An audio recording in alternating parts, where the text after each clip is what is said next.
This is the strange story of Nazi Germany's final attempt to infiltrate spies into the United States by U-boat.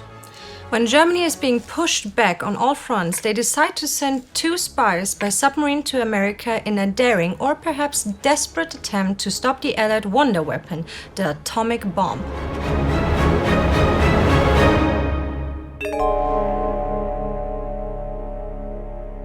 This is Spies and Ties. I'm Astrid Deinhard. And I'm Anna Deinhard.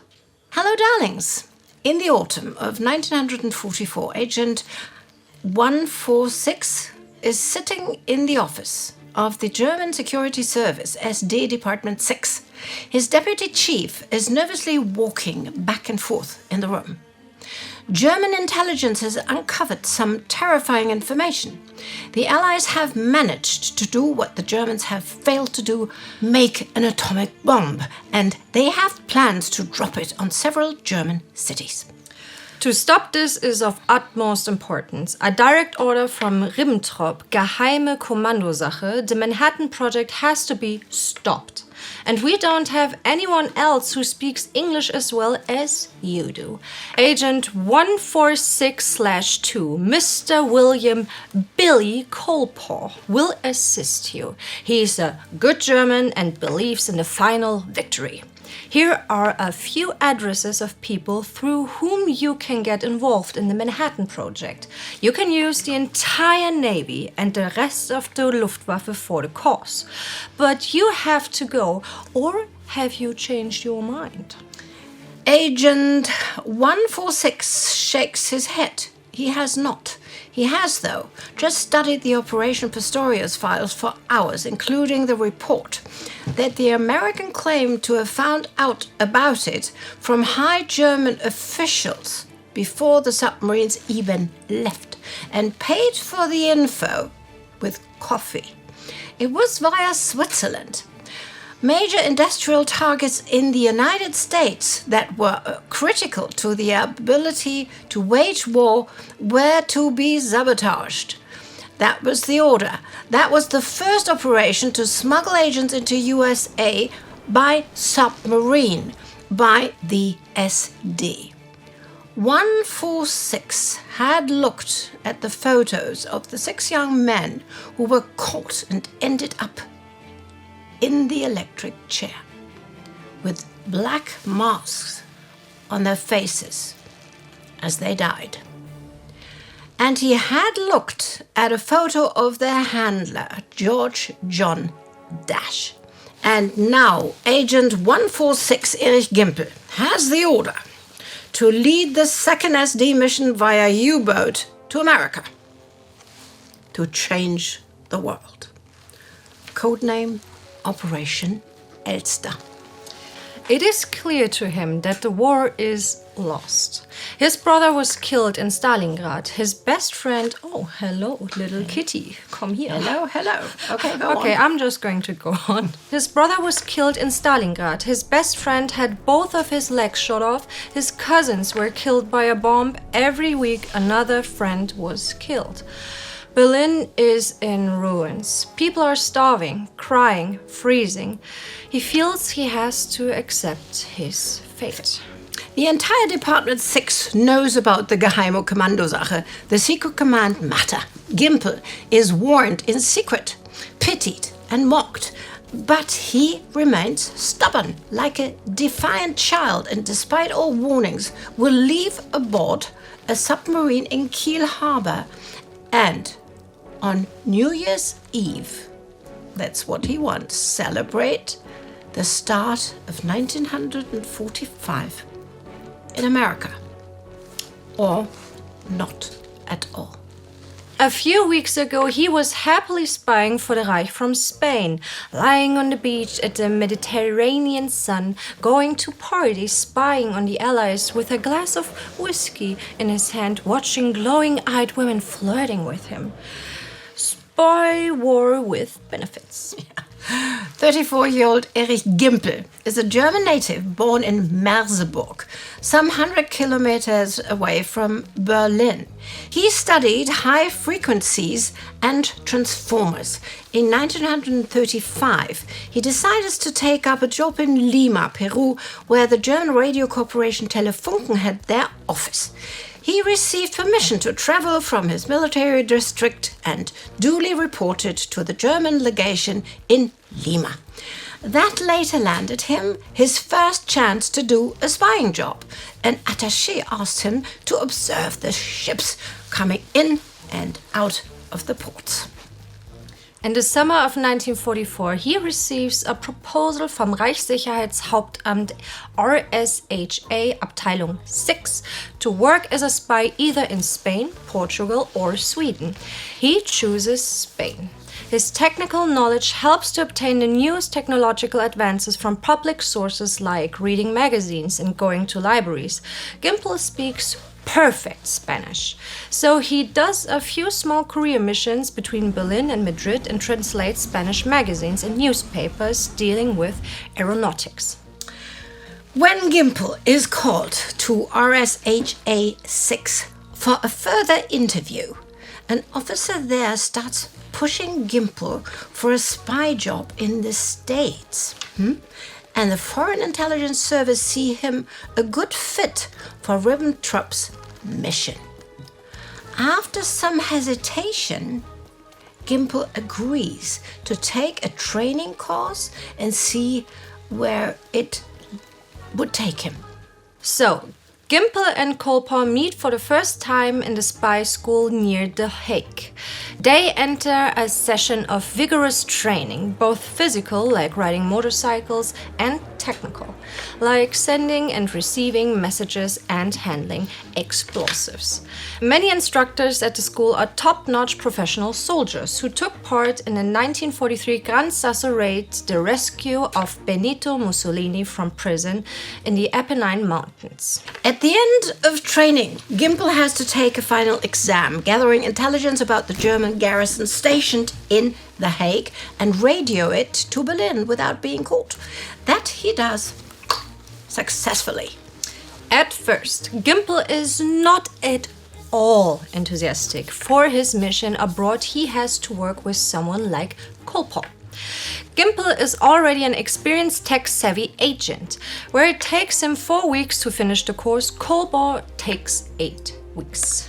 What's worse, Kolper can barely handle sending messages by the radio. However, he is passionate about serving Germany and wants to become a citizen.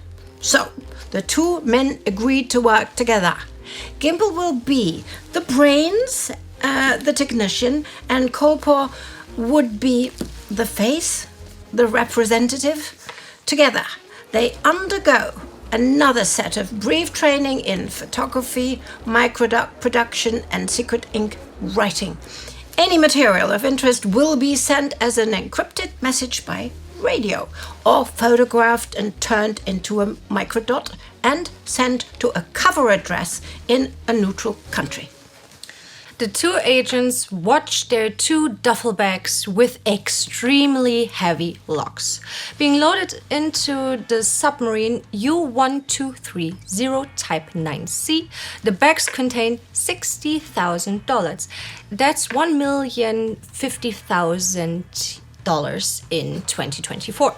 Also, diamonds worth around $100,000 as a backup, radio parts, 2 automatic Colt pistols, a Leica camera with a special document copying lens, secret ink, and instructions written in a microdot, false papers, including birth certificates and driving licenses. All that together with 240 tons of oil, 14 torpedoes, and provisions for 6 months. It will take time to reach the States. Erich watches Billy when he is smoking a cigarette. One of his laughs before going on board. Smoking is not allowed on the boat, only very occasionally in the tower. Billy is probably the strangest German lieutenant who ever went to sea. He doesn't speak a word of German. Long story. Only English. He wants Germany to win the war. But America shouldn't lose it either. That's Billy for you. He's confused and kind of unclear. Conflicted. You should say. You should say a little kind of conflicted. Kind of conflicted, yes. Yeah. Well, 26-year-old William Colpaw was born and raised in Niente, Connecticut, a quiet kid. With his nose in a book, he later studied at Admiral Farragut Academy and briefly attended MIT for marine engineering.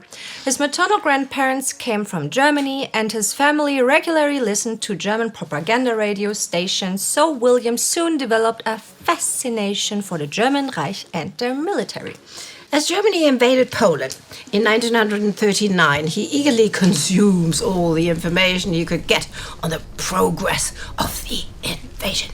He was so fascinated that he participated in events and celebrations organized by the Germans in the US, and he was lucky enough to strike up a conversation with an official from a German consulate in a German bar in Boston. This meeting landed him his first spying job. He is determined to help Germany. He tries to catch a ship in Nazi-friendly Argentina that's going to Germany in hopes of joining the Wehrmacht, but is turned back. So he enlists in the US Navy, but after only a few months is discharged for the good of the service. But in reality, it's probably due to his pro-German views. He still does not abandon his hopes for getting to Germany.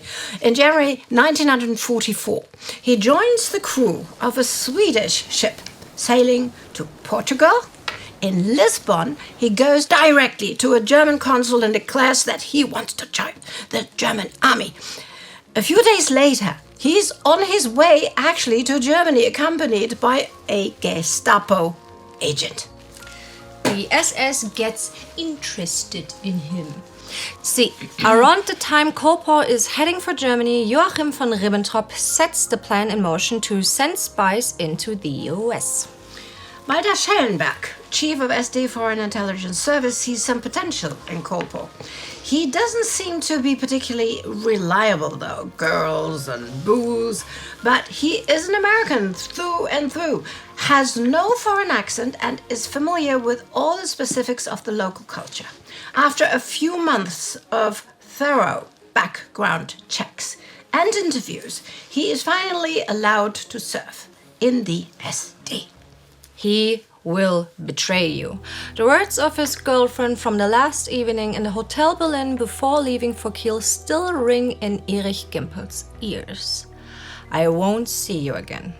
That was in the Hotel Fürstenhof late last night. A drunken local group leader in uniform ran into the crowded hall and shouted, "London is on fire. The new secret weapons are here. The world has never seen anything like this. Heil Hitler." Oh, shut up, Billy had replied, and the Nazi had approached him dangerously. "A triple Sieg Heil to our leader," he shouted. No one was responding. "We will hang you all." Not you, darling. "We will hang you all after the war. I will bury all of you." Oh, and Margaret said, "What a nice farewell," emptying her glass. We will see. Agent 146 thinks, at the moment more worried about his long legs that had to be crammed in hammocks for God knows how long. No fun in that. The U-boat captain has orders to avoid any kind of combat actions on their way to Frenchman Bay in Hancock County, Maine. He is the only crew member who knows about Operation Elster, the mission to sabotage American atomic bomb production. The U-boat is 79 meters long, has a displacement of 950 tons, and has twin guns and an anti-aircraft cannon. The gun platform is called the Winter Garden. They board the U-1230 submarine, newer and larger than any other Atlantic submarine. However, some 80 kilometers away from the shore of New England, the crew discovers that the essential navigation tool, the sonic depth finder gear, does not work. That put in danger any approach to the shore So they spend a week sitting at the bottom of the Atlantic while the crew repairs the gear. On November 28, 1944, they finally start their slow approach to their final destination, Hancock Point in the town of Hancock, Maine. The next day, late in the evening, the submarine surfaces off the shore and the seamen pull out a rubber boat. Colpaw and Gimple, now in civilian clothes instead of Kriegsmarine uniforms, grab their belongings, now in special suitcases with double bottoms to hide money and weapons. The seamen row them to the beach. Allegedly, when the spies leave the boat, the two German seamen also step to the shore, so that later they can boast that German troops invaded the US. The two agents couldn't be more suspicious. These are professionally trained agents from Germany, and they are on a mission to stop the Manhattan Project with big suitcases in trench coats without hats in November on foot. A young man is coming back from a dance, drives past them walking along the road. Hodgkins, the young man, is suspicious and follows back along their footsteps in the snow and then gets out of the car to follow their trail into the woods and then down the shore. The tracks stop there. Very strange. His father is deputy sheriff of the county, and he knows that there is fear among the people of spies infiltrating the country. The next day, when his father gets back home from a hunting trip, he will definitely have to tell him about this. As for the two spies, they continue on their way and reach the highway. A woman in another car passes them as well, but apparently doesn't think much of it. After a few hours of walking, they manage to catch a taxi and lie that their own car slid off the highway and they had to abandon it. The cab takes them to the local railway station, and at 6 a.m. they arrive in Portland by train. From there they go to Boston and then finally to New York. And on December 1st, after successfully booking a hotel, they can breathe out. The infiltration was a success. They take some time to find an apartment. One of the most important criteria for this is a lack of steel construction that could potentially disturb radio signals. They find one on December 8th on the top floor of a townhouse on Manhattan's east side. As for Hodgkins' father, the deputy sheriff of Hancock County, he listens to his son's report and goes out to the beach. He doesn't continue with the search. However, unrelated to the activities of the sheriff, the FBI also receives some news on the potential infiltration by German spies. On December the 3rd, a British freighter is torpedoed in Atlantic waters off the coast of Maine by U-boat 1230. The FBI gets very interested. They conduct a search, talk to the locals, visit the Hodgkins family and the lady who saw them that night, and found out that there were, in fact, two men. But for now, they cannot find any more leads. In New York, Colpaw and Gimple get to work by buying a commercial radio receiver that Gimple will have to rebuild into a transmitter. They had the set of instructions on how to build a transmitter written on a microdot, given to them by the RSHA-6, but they left a microscope that would allow reading it in the submarine because it was, well, too heavy. The magnifying glass they buy together with the radio parts turns out to be too weak for the task. They have to appear to have normal jobs, so they leave the apartment early each morning and come back late in the evening, wasting time riding the subway, walking around and going to the movies. Gimple has less enthusiasm for this type of lifestyle. He tries to keep Colpaw in control and on track, being the older and more serious spy, but he also doesn't exactly hurry with building the radio transmitter.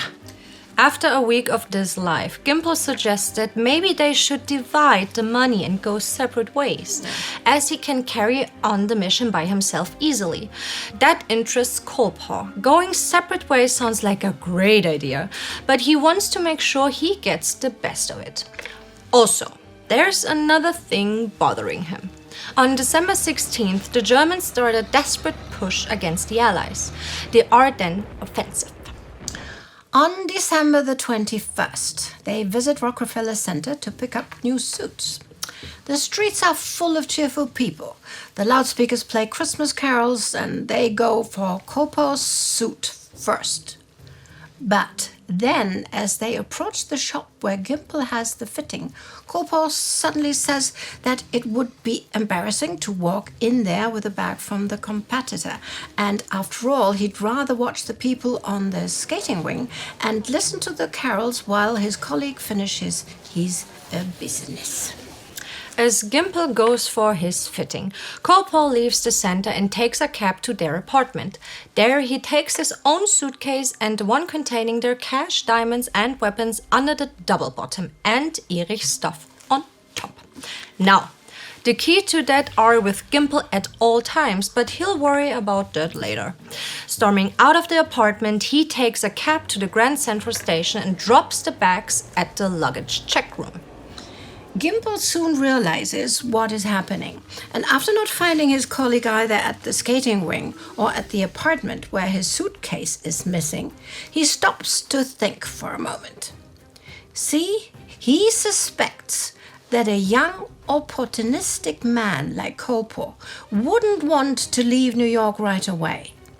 But he probably also wouldn't want to stroll along the city with two big suitcases. So Gimple quickly heads to the luggage storage at Grand Central Station to see his bag standing on the shelf right behind the checker.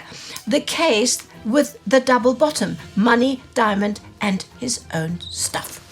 He walks up to the checker, says he has lost the ticket for his trunk. Yes, that one right over there. I have the key here. Yes, describes the content of the suitcase, and the checker gives him the piece of luggage. Meanwhile, Corpo checks into the St. Moritz Hotel and goes about his usual business with drinks and women, but with an air of a little nervousness at this time. He is contemplating talking to someone, giving up and betraying the mission. On December the 23rd, he contacts an old friend, Edmund Mulcahy, from his time at Admiral Farragut Academy, and they have lunch together, agreeing to meet the same night at Mulcahy's home. Edmund, remember you said that if I would get in any trouble, you would help? Well, I am in a lot of trouble now. After a pause, he went on, I just came back from Germany. He tells them all about his trip to Germany, his training, and his trip back on the submarine, shows him the microdots, the leftover money, about $2,000, and the false papers. Corpo wants to turn himself in, but doesn't know how to do it best, hoping that if he does so and betrays Gimple as well, he might be excused or at least given a light punishment. They agreed that Mulcahy would contact the FBI and set everything in motion. They don't rush, though, and spend the next few days seeing each other on and off, drinking and picking up girls. Gimple, in the meantime, spends a lonely Christmas reading newspapers, going to the cinema and dining at expensive restaurants, nervous about the possibility that Corpo might betray him. He checked out of their apartment right after getting the bags from Grand Central Station, and at first checks in at the George Washington Hotel under the usual alias Edward Green, but immediately moves out and into the Pennsylvania Hotel under another alias. On the evening of December 26, Corpo finally tells his friend to call the FBI. Mulcahy says, I had some information that had been passed on to me concerning people that were dangerous and I thought should be investigated. The federal agent soon arrives at Mulcahy's home address, and after Corpo tells everything about his mission, he is taken to FBI headquarters. For the FBI, who have been searching for the two spies for a few weeks now without any luck, he was godsend. They ask him to describe Gimple from head to toe. His manners, his habits, special details of his appearance, like a ring with an Inca design, even where he buys his newspapers. A massive search begins across the city. The FBI check every hotel and rooming house. They go to their old apartment and then to the clothing shop, where the salesman produces a copy of the suit of the coat Gimple brought before Christmas. They find that Mr. Green did check into the George Washington Hotel and put surveillance there, and also at Grand Central Station. Gimple is safe for a few more days, but on December the 30th, he goes to a newsstand at Times Square subway station, one of his usual spots where FBI surveillance is also waiting for him. They look closely at his coat, listen carefully to his accent, and the final detail that gives him away is that he reaches into his breast pocket of his suit for the cash. That was a lead from Corporal. Gimple is apprehended and taken into a room behind the newsstand. From his pockets, the FBI agents produce the fake identification papers, $10,000 in cash, and 99 diamonds in wrapper paper. More cash and documents are found in the Pennsylvania hotel.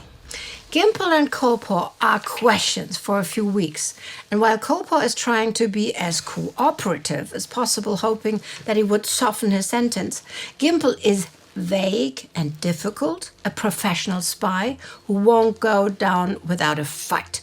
They are both sentenced to death as convicted spies in February 1945, with execution planned for April in 1945.